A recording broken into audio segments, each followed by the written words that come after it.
Round number 13. It's going to be a very easy round. We have to get to the first front post double crochet because we have 3 loops here to reach when we're going to make slip stitches. 1, 2, and one more time into the top of the first double crochet, like that. A raising loop.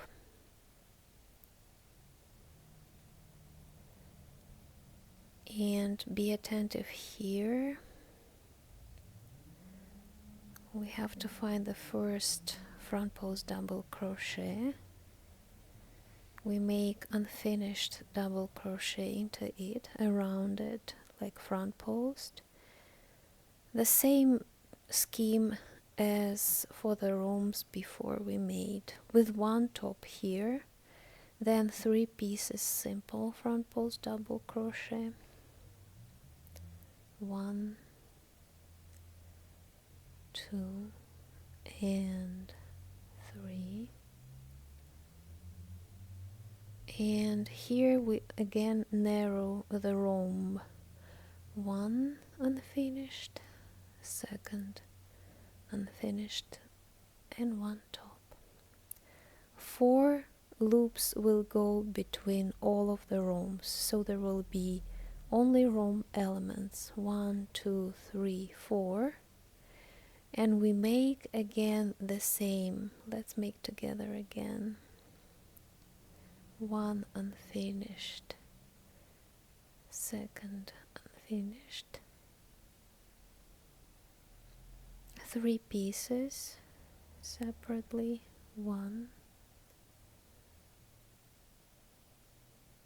2, and 3,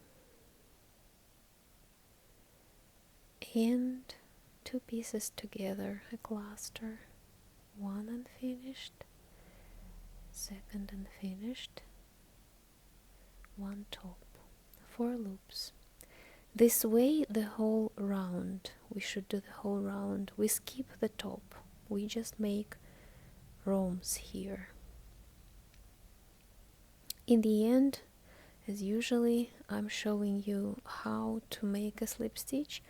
So we've made the last 4 pieces and we have to find the top of the first cluster this way. Try to stretch it and see the result. This is from the back side. See you in the next round.